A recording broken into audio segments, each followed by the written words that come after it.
All right, so we're back for another hooping tutorial, and today we're gonna branch out of on-body hooping a little bit, and I'm gonna teach you the foundations of off-body hooping. So I know that we already talked about isolations a little bit, and the reason why I go into isolations first with you guys is because oftentimes what I see is if I teach hand hooping first without doing isolations, then everyone's isolations will just look like this, because this is the sensation that they're familiar with, and they get very confused at the actual rotation of the hoop and how it needs to stay suspended in space in that vertical plane. Remember, just like driving a car, right? So it's important to learn isolation first so that you develop the arm strength for one. That's a great arm strength drill, to then move on to off-body tricks. Now, just like I said in isolation, if you have a heavier hoop, this tutorial may be a little challenging for you. You can still give it a try, but just be cautious moving into this, that it could bruise the top of your hand just a little bit, depending on how long that you're practicing. Okay, I haven't experienced much bruising on my hands personally. I know some of my students have in the past. My roommate, actually, when I was teaching her about a year ago, we went camping and we spent about 5 hours just hooping around the fire. It was a really wonderful experience, but she ended up the next day having severe bruises on her hands. Granted, she was tossing the hoop up in the air and then catching it back down on her hand, but it was a heavier hoop like this. It went up to about her belly button, so I would say this being a standard beginner size hoop, just be cautious using it on your hands, okay? Now, if you do have another size hoop, or if you're interested in getting another size hoop to further on in these tutorials that are gonna be more off-body tricks, it may be nice to invest in a Poly Pro hoop, and there's different ones here. So really you just wanna make sure that it's something that's lightweight. If you wanna go and check out the hoops at Walmart even, you could see, a lot of them have little noisemakers and some of them have water in it, so you want to be careful not to get anything like that. But even a child-sized hoop that's lightweight, that's about this size or a little bit bigger, would be a great place to start for off-body. Okay, the only thing I will say is that it'll limit you. If you get a small hoop that's lightweight, it'll be hard to transition from on-body to off-body. So over time, maybe you get a smaller hoop to start with, and then over time you could find a hybrid hoop, so something a little bit smaller than a beginner size weighted hoop, or one that has a little bit more beef to it, a little more robust, or something that's in between a smaller lightweight hoop. Because I've learned how to waist hoop with this hoop specifically, right? But notice how fast and how much energy I have to put into keeping it up on my waist. It's smaller, so it has to move faster to stay up and withstand that gravitational pull that's trying to push it down. Okay, so that's something to keep in mind. It's not impossible to hoop with the smaller hoop. It will take a lot of time and practice. So if you're just getting started, it may be nice to have some different options and then eventually merge into a hybrid hoop that's somewhere in between these two sizes and weights.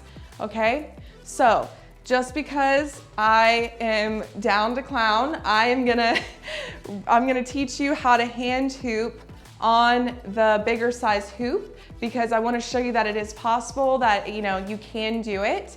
And as you can see here, I just have the hoop rotating around the hand in between the thumb and the index finger, right?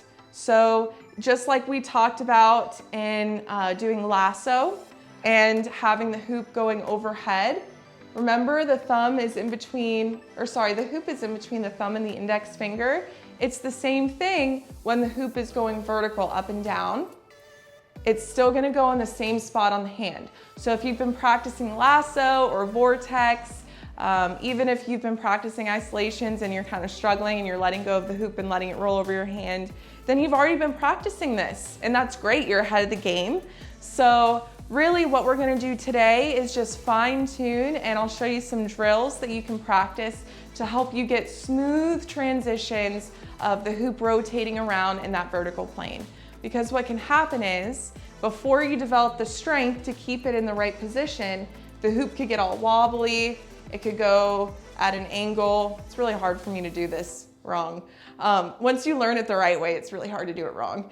But yeah, so it gives you a lot of control to be able to find the specific muscles that need to be activated. So the shoulder, the bicep, and even a little bit in the wrist and forearm, okay? So this is gonna help build your strength so that you can advance on to the other hooping tricks that we'll learn that's predominantly off body, and you'll need that strength and stability in your arm in order to make those tricks look pretty, fluid, effortless. You know, there's a lot of arm strength behind that. I know it doesn't look like that when you see videos of people dancing around with the hoop. It kind of looks like the hoop is like light as a feather, and in some cases it is, but even with a lightweight hoop, there is still muscle activation happening. So this is a good time to learn and to grow that hooping muscles that you have hidden in your arm. It's awesome. So it's really funny, actually. There are times that I hoop for hours. I love to go onto the beach or islands nearby my house. I live in Florida. And so I really love to just go out to an island, be in the sand, and I'll hoop for hours. That's like my medicine. That is something that I feel just like I can let go of anything that was bothering me that week and just restart. And on those days when I'm doing off-body hooping, I will feel it the following day. Like it feels almost as if you went to get trained by a personal trainer and you're feeling these little muscles that you never even knew existed. It's crazy. But then it feels really good knowing, wow, I got a really good workout in. I was having fun, I was dancing, I was letting loose and just flowing through all of my emotions and thoughts and just letting go of all of that, you know, just taking out anything that was clearing up or taking out anything that was taking up space and clearing it out. It's great. So that's one of the benefits that you'll start to find with the consistent practice of hooping. And if you haven't already experienced that yet, I promise you it is waiting for you. Just keep on practicing. It is so amazing to be able to have this as a tool to use to alter your mood and to alter your state of mind and gratitude, okay? So, to get back to hand hooping, we will start with the hand facing up, right? Palm facing up. Remember, the hoop will rest in between the thumb and the index finger. And you can grab the hoop and give it a little toss side to side, build the momentum up. And once you have that momentum, you can grab it and give it one rotation, and then just let the hoop travel across the top of the hand. I like to flex my fingers so that it creates a little bit of a dip going into the hand itself. This will help the hoop from falling off the fingers, right? So, I mean, you can understand that if you give the hoop a little bit of a dip, then it'll stay right there in the valley instead of falling off the cliff, okay? So, it's important to always flex the fingers when you're doing this trick. And this just helps the hoop to stay exactly where it needs to be. You can grab the hoop like what I'm doing here. This is very nice for weighted hoops in the beginning, or heavier hoops, beginner hoops, right? Or you can just let it flow over the top of your hand. Now, something that you'll notice is in order to keep the hoop rotating, there's a little bit of a rocking motion with the hand. So much like we do in waist hooping, and we find those two hip points, you're finding those hand points and you're pressing them into the hoop at the appropriate times. Okay, so when the hoop is on top, you just give it a little rock, rock, rock, rock, rock, okay? So let's go ahead and switch hands just so you can feel it on the other side. And we'll start the same way. So palm facing up, hoop is in between the thumb and the index finger. You can grab the hoop, give it a little rock side to side, build the momentum, and then give it one good push. Flex the fingers, let the hoop come into that little dip of the hand. You can grab the hoop for assistance just to help guide it in that vertical plane. So if you notice that it's getting wobbly, that's okay. Just grab the hoop, guide it, and then get it back where you need it to go. Okay. So you may notice now that if you're using a heavier hoop that your hand is starting to hurt a little bit, okay? And so just be compassionate with your hands. Maybe you just practice this one for a couple minutes per day, build some strength on the top of the hand because that is a little bit more of a sensitive area. But over time, just like how you see volleyball players or I'm trying to think of another sport that uses their hands like that.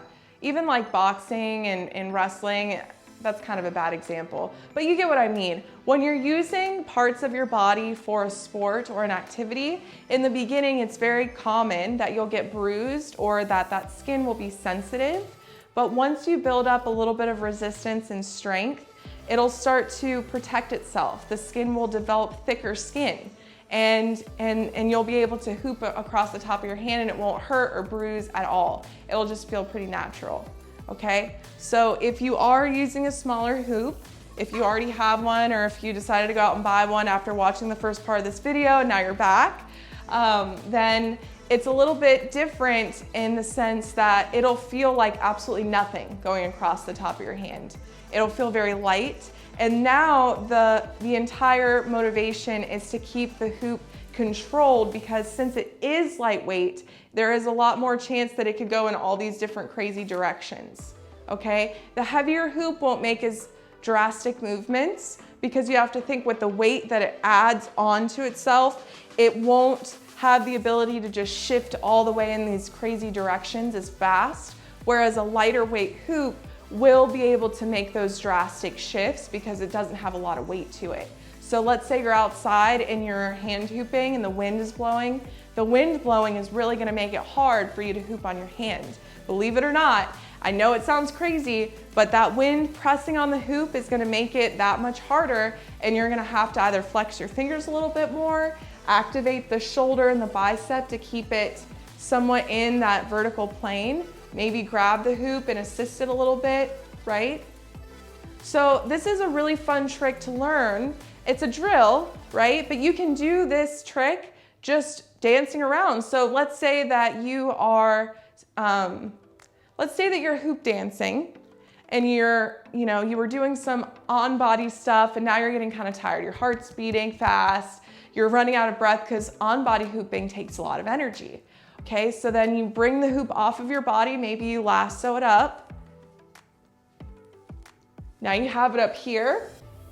Okay, so then you can bring it down in front of you. You see how I did that? I hinged the hoop down. So I grabbed the hoop, palm is facing out, hinge the hoop down. So now the palm is facing down, knuckles are out. And then you just hinge the hoop around. Now you're in isolation or hand hooping.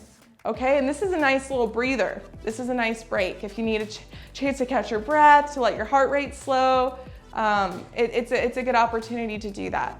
So once you have it down with the hand hooping and you feel like you have it where you can, not think too much about keeping it across the top of your hand, it feels pretty natural.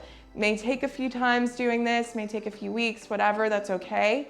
Once you get here though, you can play around with stepping to the side and then doing like these little turns and just getting comfortable doing some footwork. And the reason why I'm gonna have you do that is because it's gonna be really helpful for as we advance into the next set of tricks and tutorials. As we move into off body, you need to get comfortable with the hoop being in different planes of the body, in front, to the side, and behind, okay? So if you do that on each side, and just start to get comfortable with that transition, this will really help you when you move on to learn some of the more advanced tricks. Okay, so something else that we haven't talked about is letting the hoop go in the opposite direction. So when you let the hoop roll across the hand in the opposite direction, then you'll start to notice that the hoop is now going across the palm versus the top of the hand. Okay, so this is reverse hand hooping. And it feels a little awkward at first, but it might actually protect your hand a little bit if you're using a heavier hoop. So this may be something to try with a heavier hoop first if you're experiencing any pain or discomfort on the top of the hand with the bigger hoop, okay?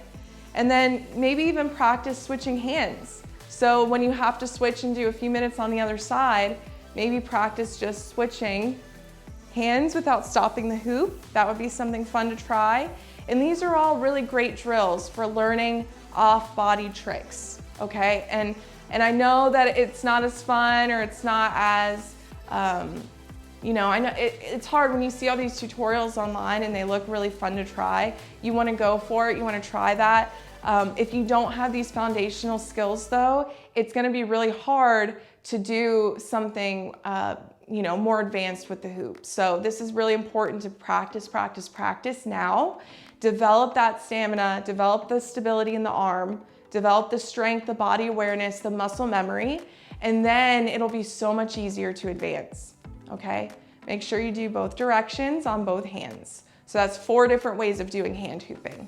So you've got a lot to practice, and yeah, with that being said, I'll let you get to it and I will see you on the next lesson.